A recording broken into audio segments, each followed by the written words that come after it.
మరో బస్సు ప్రమాదం. మళ్లీ మంటలు. మళ్లీ బతుకులు బుగ్గిపాలయ్యాయి. ఈసారి ఏకంగా 42 మంది సజీవ దహనమయ్యారు. వీరిలో 10 మంది వరకు చిన్నారులు.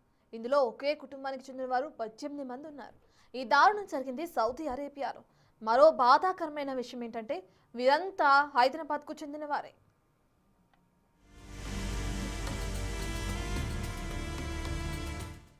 ఆదివారం అర్ధరాత్రి 1:30 గంటల సమయంలో ఈ ఘోర బస్సు ప్రమాదం జరిగింది. మక్కా నుంచి మదీనాకు భారతీయ ప్రయాణికులతో వెళ్తున్న ప్యాసింజర్ బస్సు ప్రమాదవశాత్తు డీజిల్ ట్యాంకర్ను ఢీకొట్టింది.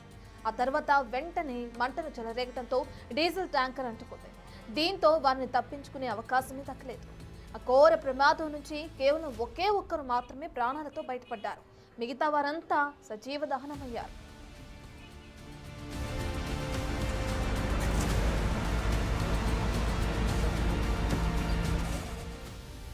ఇప్పుడు మృతులకు సంబంధించి తెలంగాణ మంత్రివర్గం ఓ కీలక నిర్ణయం తీసుకుంది. మృతుల కుటుంబాలకు 5 లక్షల చొప్పున పరిహారం ఇవ్వాలని నిర్ణయించింది. అంతేకాదు మంత్రి అజారుద్దీన్తో పాటు ఎంఐఎం ఎమ్మెల్యే మైనారిటీ విభాగానికి చెందిన ఓ అధికారిని సౌదీకి పంపాలని నిర్ణయించింది. ఇక మృతదేహాలు తీవ్రంగా దెబ్బతినడంతో వారికి అక్కడే అంత్యక్రియలు నిర్వహించాలని నిర్ణయించారు. ఇందుకోసం బాధిత కుటుంబ సభ్యులను ఒక్కో కుటుంబానికి 2 చొప్పున తీసుకువెళ్లాలని నిర్ణయించారు.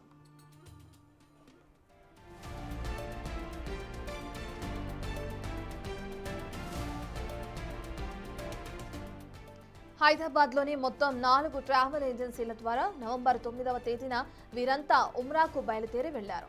మక్కా యాత్ర పూర్తి చేసుకుని వారంతా మదీనాకి వెళ్తున్న సమయంలో ఈ రోడ్డు ప్రమాదం జరిగింది.